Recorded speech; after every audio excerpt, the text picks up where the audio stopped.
말씀은 시험을 인내로 증명해냅시다 라는 제목을 가지고 여러분과 말씀을 나누고자 합니다. 길을 가다가 어떤 사람들을 봤는데 벽돌공을 봤다고 합니다. 3명의 벽돌공이 있는데 이 사람들이 떼약볕에 땀을 뻘뻘 흘리며 열심히 벽돌을 쌓고 있었다라고 합니다. 하지만 그들의 표정은 저마다 달랐습니다. 그래서 지나가는 행인이 첫 번째 벽돌공에게 묻습니다. 지금 무슨 일을 하고 있습니까? 라고 그 벽돌공에게 묻자 그가 대답합니다. 보면 모릅니까? 벽돌 쌓고 있잖아요. 하고 그냥 인상을 찌푸립니다. 행인은 두 번째 벽돌공에게 또 같은 질문을 합니다. 그러자 그는 또 이렇게 대답합니다. 몰라서 물어요? 돈 벌고 있잖아요. 라고 짜증 섞인 대답을 했다고 합니다. 나머지 이제 한 사람의 표정을 보니까 근데 이 사람은 다른 두 사람과 표정이 달랐다고 합니다. 뭐가 좋은지 활짝 웃는 얼굴로 일하고 있었다라고 해요. 그래서 앞에 두 사람과 똑같은 질문을 그에게도 물었습니다. 그러자 그는 말했다고 합니다. 저는 지금 아름다운 집을 짓고 있는 중입니다. 라고 말입니다. 여러분들 짧은 예화지만 이 이야기에서 발견되는 교훈은요. 목적의식이 삶의 태도를 바꾸게 한다라는 것입니다. 벽돌공 3명은 동일하게 지금 힘든 일을 하고 있었죠. 그러나 어떤 이는 짜증스럽고 또 억지로 그 일을 감당하고 있습니다. 그러나 어떤 이는 완성될 아름다운 모습을 상상하며 기쁘게 그 일을 감당했다라는 것이죠. 저와 여러분들은 삶을 어떤 자세로 감당해 나가십니까? 우리가 어차피 해야 할 일이라면 인내와 또 인내로서 감사와 기쁨으로 삶을 살아야 할 테인데 과연 우리가 어차피 사는 인생 그렇게 살아가고 있는지 한번 되돌아보게 됩니다. 그래서 오늘은요 또 그리고 다음 주는 시험과 관련된 주제로 말씀을 나누고자 하는데요. 사순절 기간 동안 예수님의 고난을 묵상하시며 시험에 빠지지 않도록 기도하시는 저와 여러분들이 되기를 주의 이름으로 축복합니다. 자, 오늘 본문의 주제인 이 시험은요, 페이라스모스라는 헬라어 단어를 사용합니다. 이 페이라스모스는 헬라어에서 다양하게 번역이 돼요. 오늘같이 시험이라는 단어로 주로 번역되고, 시도, 유혹, 증명, 훈련 등으로 이제 번역이 됩니다. 그래서 이제 어떤 학자들은, 목회자들은 기본적으로 이 단어를 유혹을 뜻하는 템테이션과 또 시험을 뜻하는 테스트로 나눕니다. 이는요, 시험이 하나님이 복 주시기 위한 테스트가 있고 또 시험이 우리를 파멸로 이끌고 갈 유혹적인 사건이 될 수 있다라는 것을 뜻하기 때문이죠. 그런데요, 엄밀히 따지면 모든 시험이 이런 어떤 의도와 목적을 가지고 찾아오는 것은 아닙니다. 시험은 인간이 어떻게 반응하느냐에 따라 창조적인 결과 또는 파괴적인 결과를 맺게 될 수 있다라는 것이죠. 이해가 되십니까? 자, 그렇다면 여러분 성경 욥기를 보면 천상에서 벌어지는 어떤 그런 이제 이야기가 나오거든요. 사탄이 하나님께 욥을 고발하는 장면이 나옵니다. 욥기 1장 9절부터 11절 말씀을 보시면요. 사탄이 여호와께 대답하여 이르되 욥이 어찌 까닭없이 하나님을 경외하리이까? 주께서 그와 그의 집과 그의 모든 소유물을 울타리로 두르심 때문이 아니니까? 주께서 그의 손으로 하는 바를 복되게 하사 그의 소유물이 땅에 넘치게 하셨음이니이다. 이제 주의 손을 펴서 그의 모든 소유물을 주소서. 그리하시면 틀림없이 주를 향하여 욕하지 않겠나이까? 자, 지금 뭐라고 합니까? 지금 사탄은 어떻게 보면 검사가 되어서 하나님께 욥의 진정성을 지금 고발하고 있다는 것이죠.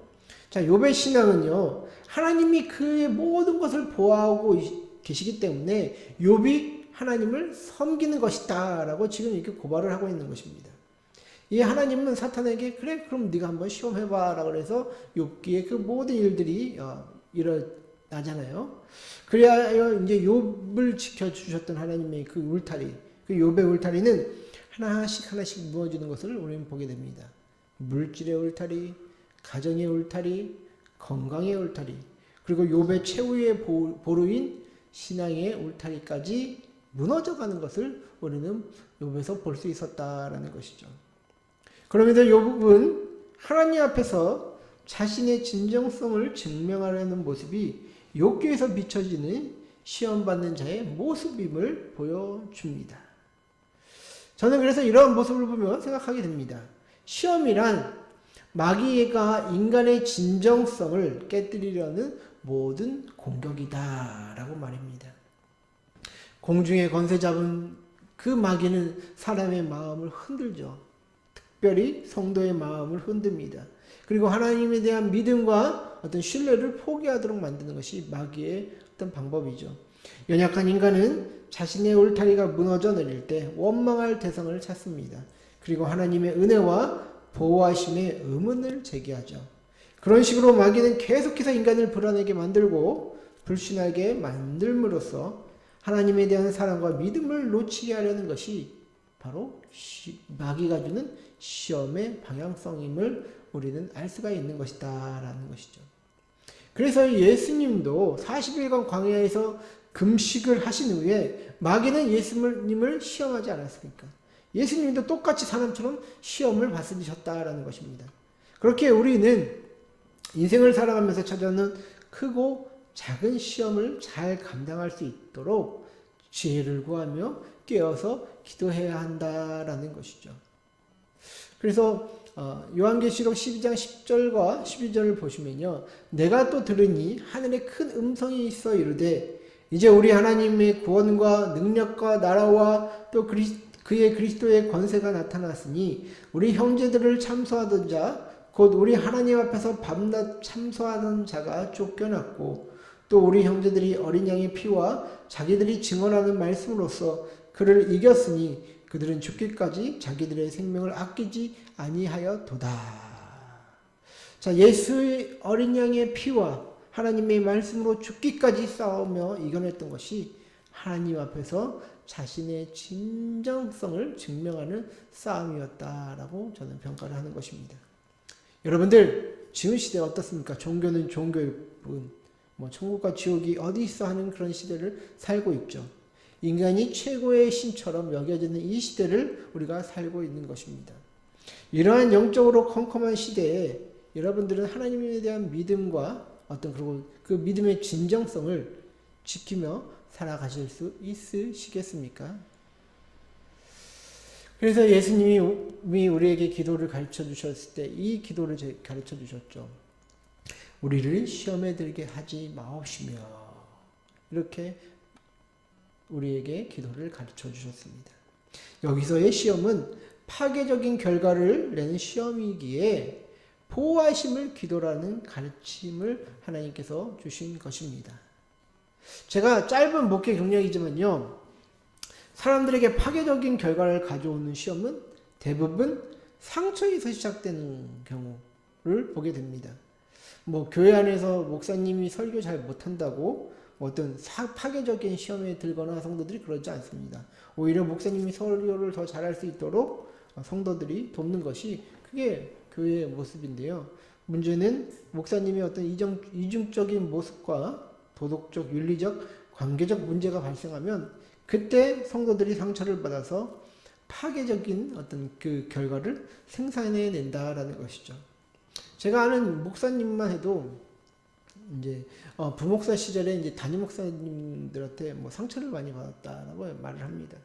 그런데 그게 아직 해소가 안 되었는지 큰 교회 목사들은 다 사기꾼이고 타락한 목사처럼 이야기합니다.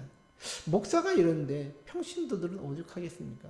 그래서 상처받은 그 영혼들은 어떻게 보면 굉장히 이제 파괴적인 어떤 결과를 많이 낸다라고 보게 됩니다. 그것은 성도뿐만 아니라 일반 사람들 모두 다 포함되는 일이고요. 저의 고1 때에 친구가 하나 있었는데 옆반에 이제 친구가 하나 있었는데 굉장히 착한 친구가 하나 있었어요. 말도 여자처럼 조근조근해서 남자애들이 너 게이 아니냐라고 놀릴 정도로 애가 엄청나게 착하고 그랬었는데 그런데 이제 고3 때가 돼서 이제 같은 반이 됐는데 애가 이제 싸움닭이 돼서 나타난 거예요. 옛날에 엄청 착했는데 별것 아닌 일에도 막 욕을 하면서 이제 친구들이 쥐잡듯이 잡으려고 막 그러는 거예요. 그래서 제가 한번 물어봤어요. 야, 그 친구 이름 동진인데, 야, 동진아, 난 너의 옛날 착했던 그 모습이 좋은데 너 왜 이렇게 됐냐? 그러니까 그 친구가 이렇게 하면 애새끼들이 사람 우습게 봐. 다 조져야 돼. 그러면서 막 이제 더 싸움을 붙이는 거더라고요. 그래서 어릴 때는 이제 남자들끼리 이제 있는 것이니까 아, 저렇게 하는 게 맞나 보는구나라고 생각을 했는데 지금 생각해 보면 그 친구 생각이 어떤 그 친구가 어떤 상처 때문에 그렇게 반응하는 문제구나라는 생각이 듭니다. 왜냐하면 오히려 사람을 더 이제 더 화를 돋구고 또 별거 아닌 일에 되게 충동질을 하면서 이제 나중에 커서 이제 좀 문제를 일으키는 그런 이제 그런 상황도 이제 보게 됐는데 인간의 방어 기저 중에 이제 투사 동일시, 투사적 동일시라는 심리학적 용어가 있습니다. 그래서 투사라는 건요, 자신이 이제 가지고 있는 그 감정을 상대방도 똑같이 느끼게 만들려고 하는 것이 바로 이 투사라고 하는 건데, 자, 예를 들면 이런 것입니다. 제가 피곤해요. 이제 제가 피곤한데 이 감정을 이제 상대방에게 돌리는 거죠. 당신 피곤해 보이네. 좀 자야 될 것 같아. 이러면서 이제 그 자신의 어떤 그런 감정을 다른 사람한테 투사를 하는 거예요. 자기의 분노를 그러면서 야 너도 화나지? 그러면서 막 이렇게 투사를 하는 게 바로 이런 이제 심리적 용어 방어 기제 중에 투사라는 거고, 그 다음에 동일시라는 것이 있는데 이건 이제 투사에서 한 발짝 더 나아간 방어 기제다라고 얘기를 합니다.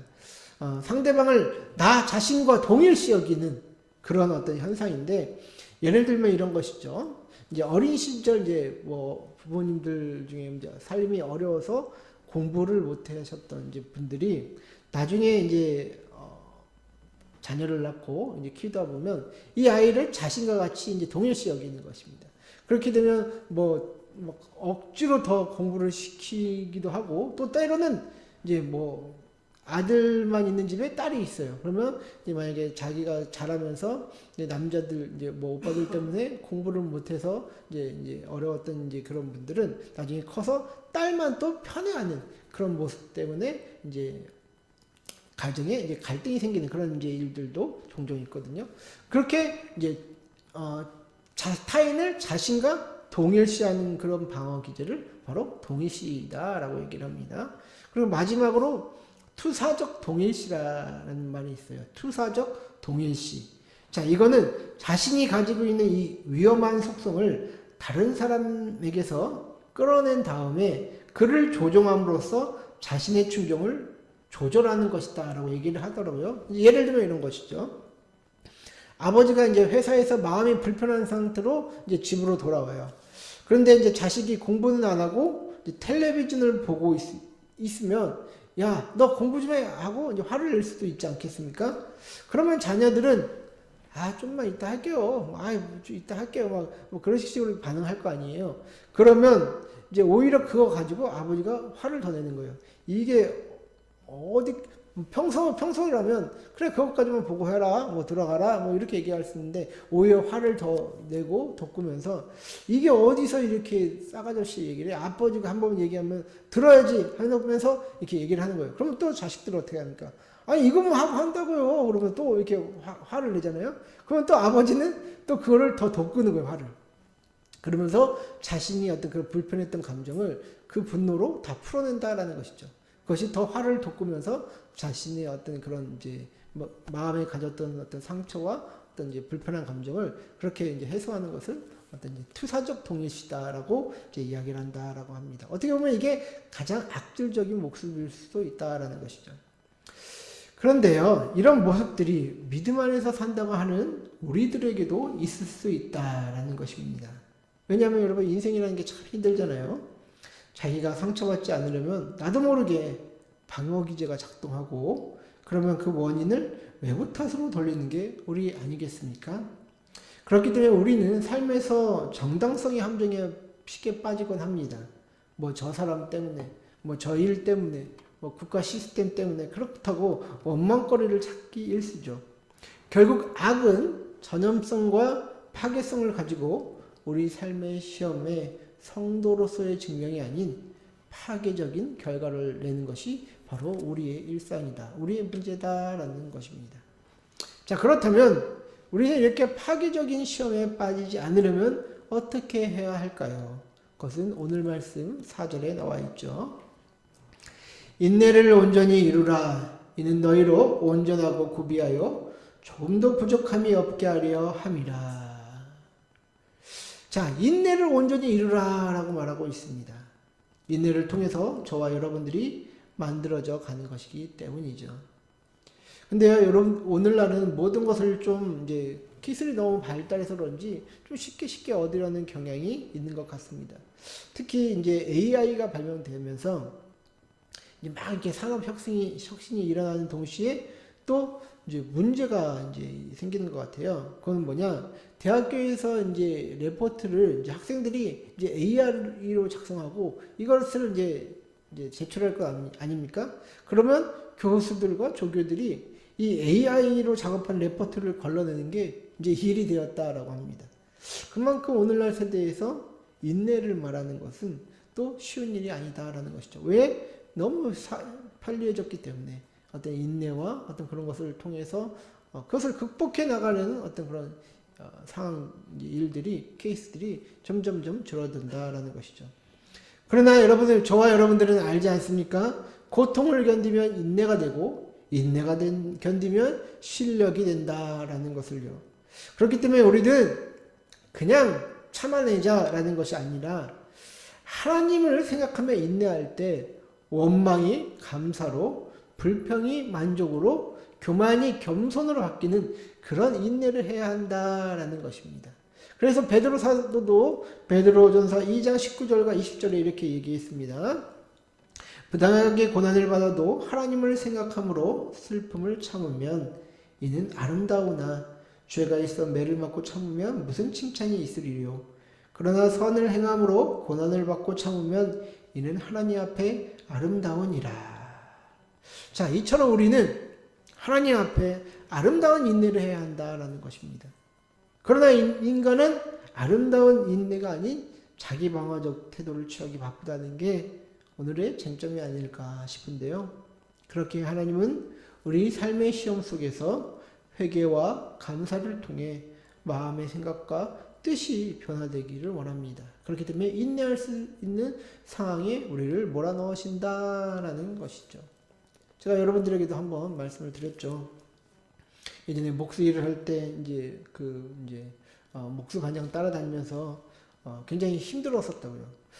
그 사람 다 자기 마음대로 하고 뭐 오라가라 뭐 자기 옆에 있는 것도 다 괜히 나 불러서 짓게 만들고 뭐 그렇게 하는 그런 사람이었는데 참 그리고 항상 화가 나 있었어요. 왜냐면 또 갑자기 생각나는 게 있었는데 하루는 이제 택배를 이제 물건으로 받는데 이제 운송비가 25,000원이 나온 거예요. 화물 택배로 받아가지고. 근데 그거 가지고 뭐 물건값보다 화물 뭐 택배값이 더 비싸다고 괜히 그 운전하고 온 사람한테 막 쌍욕을 하면서 막 시비를 거는 거예요. 만약에 제가 안 말렸으면 막 진짜 한대 맞았을 것 같아요. 뭐 진짜 약간 그런 사람이었는데 제가 그때 이제 그 사람을 그 목수반장을 안 따라다니려고 했는데 그때 이제 같이 이제 있었던 이제 목사님이 계속 이제 다니고 있으라고 하는 거예요. 선우야 감사해야 해. 원망이 나올 때 기도하고 힘들 때 감사해야 돼. 라고 계속 이제 하시는 거예요, 저한테. 근데 어떻게 계속 마음속에 일어나는 불평과 불만, 그 원망, 목수반장에 대한 그 분노가 어떻게 안 일어나겠습니까? 내가 이런 사람하고 같이 다녀야 돼? 하면서 그런 마음이 일어나잖아요. 그리고 목공일 그때는 이제 데모도였으니까 뭐 15만원씩 받을 때였는데, 이제 또 자기가 이제 한 달 같이 일하고, 이제, 일이 없으니까 애는 딴 데 보내기 싫고 그러니까 이제 자기가 하는 이제 그 공장에 저를 집어넣는 거예요. 근데 거기가 일당 8만원짜리였는데, 제가 왜 가겠습니까? 근데 딴 데를 가야 되는데 계속 이제 목사님이 거기에 있으라고 이렇게 얘기를 하시는 거예요. 그러니 제가 이제 마음이 좋겠습니까? 자기 마음대로, 무례하고 또 이제 완악하고 그리고 이제 돈도 적게 주는데 들어가서 일하게끔 만들고 그런 어떤 이제 생활을 했었는데 이제 어느 날 이제 차를 타고 이제 기도하면서 출근을 하는데 이런 하나님이 깨달음을 주시는 거예요. 제가 아내한테 했던 것들에 대한 어떤 그런 일들을 제가 이제 목수반장이 자기 성격에 못 이겨서 가끔 버럭하는 것처럼 저도 아내한테 그렇게 하고 있는 모습을 딱 보여주시는 거예요. 그리고 나의 모습이 그 목수반장의 모습이다라는 것을 이제 깨닫게 하시는 것이었죠. 그때 차 안에서 저도 모르게 이제 하나님 앞에 감사가 나오고 하나님 저의 죄된 모습을 보여주셔서 감사합니다라고 이제 기도가 이제 저절로 나오더라고요. 그러니까 억지로 감사를 했었는데 이제 그러니 신기하게 마음에 쌓였던 어떤 원망, 불평 이런 분노가 씻겨나가는 것을 진짜 뭔가 이렇게 싹 이게 뭐 커튼을 블라인드를 내리는 것처럼 싹 이렇게 씻겨가는 그런 이제 신기한 이제 경험을 저는 한 적이 있습니다. 저는 하나님이 원하시는 인내가 이런 모습이다라고 생각이 돼요.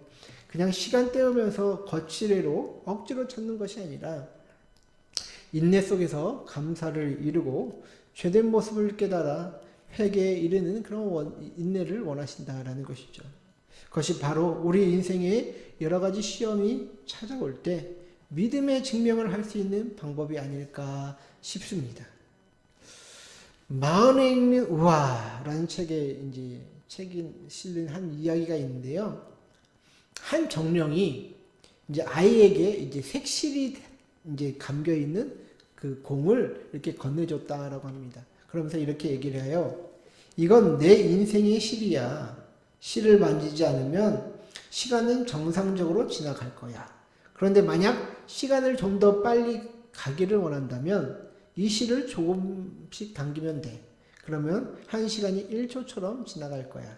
하지만 명심해. 한 번 당긴 실은 절대로 원래대로 되돌릴 수 없어. 내가 당긴 실은 연기처럼 사라질 거야. 라고 이렇게 이제 당부를 하는 것입니다. 그래서 아이는 이 실을 손에 쥐었다라고 합니다. 근데 이 아이가 이 실을 쥐고 나서 가만히 자기 모습을 보니까 빨리 어른이 되고 싶은 거예요. 그래서 이제 빨리 어른이 되고 싶어서 그 실을 이렇게 당깁니다. 그렇게 어른으로 자랐어요. 그런데 이제 또 여자와 빨리 결혼을 하고 싶네요. 사랑하는 약혼자와 빨리 결혼하고 싶어요. 그래서 그 실을 또 잡아당깁니다. 그리고 이제 결혼했으니까 이제 출산을 해서 아이를 낳잖아요. 이 아이를 키우는 게 너무 힘들어. 그러니까 아이들이 빨리 자라는 모습을 보고 싶어서 실을 또 잡아당겼다라고 합니다. 이제 어느 정도 중년이 됐겠죠. 그런데 이제 빨리 이제 승진하고 싶고 명예를 얻고 싶어요. 그래서 또 실을 당겼다라고 합니다. 근데 이제 또 나이가 들수록 걱정거리는 점점 더 많아지지 않겠습니까? 아이들도 자라고 뭐 여러 가지 사업적인 일들도 걱정거리 많아지니까 이런 걱정거리 빨리 해방되고 싶다 해서 또 잡아 당깁니다. 그렇게 이제 나이가 듭니다. 근데 이 나이가 드니까 여기저기 아프네요. 이 질병과 고통에서 빨리 벗어나고 싶어요. 그래서 또 실을 당겼다라고 합니다. 그렇게 이제 했는데 슬프게도 이제 죽을 때가 되니까 더 이제 빨리 이제 인생을 이제 마감하고 싶은 거예요. 그래서 그 고통스러운 노년을 끝내고 싶어서 실을 잡아당겼다라고 얘기를 합니다. 그 결과 그 아이는요 정령에게 실을 받은 지 넉 달하고도 엿새밖에 그 시간이 안 지났다라고 합니다. 저는 이 이야기를 보면서 참 인간은 인내하지 못하는 존재다라는 것을 깨닫게 됩니다. 원하는 바는 빨리 이루고 싶고 또 고통과 아픔은 빨리 피하고 싶어서 우리가 주어진 시간을 회피하려 하는 것이 우리들의 모습이다라는 것이죠. 성도 여러분들, 우리 삶은 단순하지 않죠. 우리가 인내를 통하여 하나님이 거룩하신 것 같이 우리도 거룩함을 옷 입는 것은 오랜 시간을 어떻게 보면 필요로 합니다. 그런데 그런 과정들은 무시할 채 하나님 앞에 잘되게 해달라, 뭐 행복하게 해달라, 뭐 성공하게 해달라라고 조르기만 한다면 어떻게 보면 하나님의 질서를 우리가 깨뜨리려고 하는 것 아니겠습니까? 제가 이제 글쓰기를 지금 1년 동안 했는데 그 지도 목사님께서 매번 말씀하신 것이 이것이에요. 글을 잘 쓰기 위해서는 시간이 정말 많이 걸릴 거라고. 왜냐? 책도 많이 읽어야 되고 많이 생각해야 되고 많이 쓰는 그 일에 대한 어떤 시간이 어느 정도 차야만 어느 정도 글을 쓸 수 있다, 수준 있는 글을 쓸 수 있다라고 얘기를 해요. 그런데 이제 지난주에 이제 새로운 신 목사님들이 세 분이 왔는데 이분들도 빨리 뭔가 하고 싶은 거야. 그래서 자꾸 이것저것 물어보시는데, 근데 결국 시간이 걸린다라는 것이죠. 우리가 인내를 통하여 어떤 실력이 되기 위해서는요. 그래서 제가 이 글쓰기 하는 이유는 딱 하나입니다. 앞으로 교회와 세상이 소통하려면 언어적인 소통이 이루어져야 하는데, 제가 뭐 잘하는 달변가도 아니니까 글을 통해서 세상과 소통하려는 그 언어를 어떤 배우기 위함이다라는 것이죠. 그래서 하나님도 그 일을 위해서 저를 이제 책임질 하시는 것을 느끼게 됩니다. 솔직히 지루하고 피곤한 일이지만 포기하지 않으면 때가 이르면 거두리라 하셨던 그 말씀처럼 언젠가는 이제 때가 이르게 하신다는 그 하나님의 말씀을 가지고 저는 믿음으로 나아가는 것이죠. 그렇기 때문에 이 작은 교회 목사의 시간도 어떻게 보면 저는 소중하게 다가온다라는 것입니다. 여러분들은 오늘 하루 매 순간이 하나님이 주신 시간임을 인정하십니까? 우리에게 주어진 시간을 감사로 드리면 그 시간은 창조적인 열매를 맺게 될 것입니다. 그러나 원망과 불평으로 쓰게 된다면 파괴적인 열매를 맺을 수 있다라는 것이죠. 여러분들 인생의 시험거리는 항상 따라다닙니다. 그러나 그 시험 속에서 마귀의 참소를 이겨내고 하나님 앞에서 믿음의 진정성을 드러내시기 바랍니다. 예수님이 저와 여러분들과 함께 하십니다. 그 도와주시는 분을 통하여 그 믿음의 어떤 시련들을 이겨내시는 저와 여러분들 되시기를 주의 이름으로 간절히 축원하고 축복드립니다.